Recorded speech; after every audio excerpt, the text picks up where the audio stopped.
Good evening. Welcome back to Gardening at Home with Liz. I'm Liz from Eco Urban Gardens, and today we're going to talk about medicinal herbs.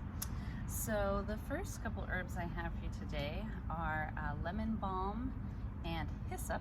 These are both in the same family. They're in the mint family, and oftentimes things in the mint family will have a square stem, which is kind of unique. And they also tend to have a lot of anti-inflammatory properties, and they're high in essential oils. So lemon balm, as you can imagine, has a very strong lemon smell and flavor to it. Anti-inflammatory, very good for respiratory health, for people who have asthma, and also is good for joint inflammation and digestion. Smells so good. And hyssop has a similar flavor, but much stronger, almost has a pine-like scent to it. So it's a little bit more intense. They go very well together if you wanted to mix them. Hyssop is used often in cough drops or cough syrups. It's an immune system booster, just like echinacea that we talked in the last video. So very good for preventative care. And next we have this alyssum, which is a common plant that you see in people's gardens, but is delicious and edible. It tastes a little bit like broccoli.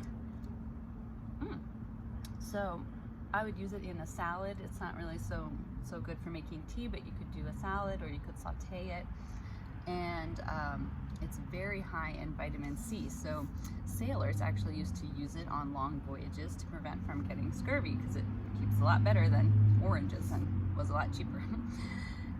So this is very good for eating, but not so much for a tea. And finally, we have feverfew. This is one of my favorites. It looks a lot like chamomile, but it's not. Feverfew is very good for migraines and headaches.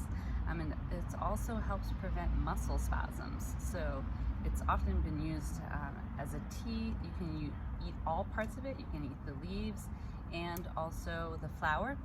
But they do suggest, if you are pregnant, to not drink this tea because it can induce labor. So these are my favorite of the medicinal herbs here, and I have made myself some iced tea with lemon balm and feverfew. I don't at the moment have a headache, but you never know.